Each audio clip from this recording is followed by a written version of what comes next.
নমস্কার, ধন্যবাদ। বিপদর মুখার্জি ওয়েস্ট বেঙ্গল আসানসোল থেকে বলছি। আজকে যেটা আছে কিছু বিশেষ টপিক যেটা আছে আলোচনা করছি। প্রথমে যেটা আছে কুণ্ডলী মিলন। কুণ্ডলী মিলন এখন বর্তমান যুগে খুব জরুরি এবং ভাইটাল জিনিস। আপনি যেটা আছে বিয়ে করবেন, ছেলে কিংবা মেয়ে যেমন বিয়ে করবেন, অবশ্যই কিন্তু কুণ্ডলী দেখা খুব জরুরি ব্যাপার।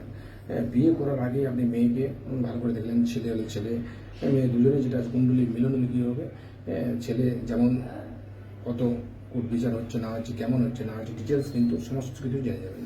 বিয়ে হওয়ার পরে কিন্তু আর সম্ভব হয় না। সেই যেটা বিয়ের আগেই যদি কুণ্ডলী মিলন আপনি করে নিলেন তাহলে কিন্তু 100% যেটা আছে ঠিক। এবারে যদি আপনি না করেন তাহলে নানা রকম প্রবলেম কিন্তু হতে পারে। পরে যেটা আছে অসুবিধা আসবে, সেটা কিন্তু কাটানো করা খুব মুশকিল এবং ডিফিকাল্ট ব্যাপার হয়, কিন্তু খুব যেটা আছে একটু টাফ। এখানে যেটা আছে বিয়ের আগেই আপনি জটক বিচার অবশ্যই করেন। যদি ছেলে মেয়ে যদি মাঙ্গলিক থাকে, সেটা যে প্রবলেম 100% একটা করাতেই হবে। যদি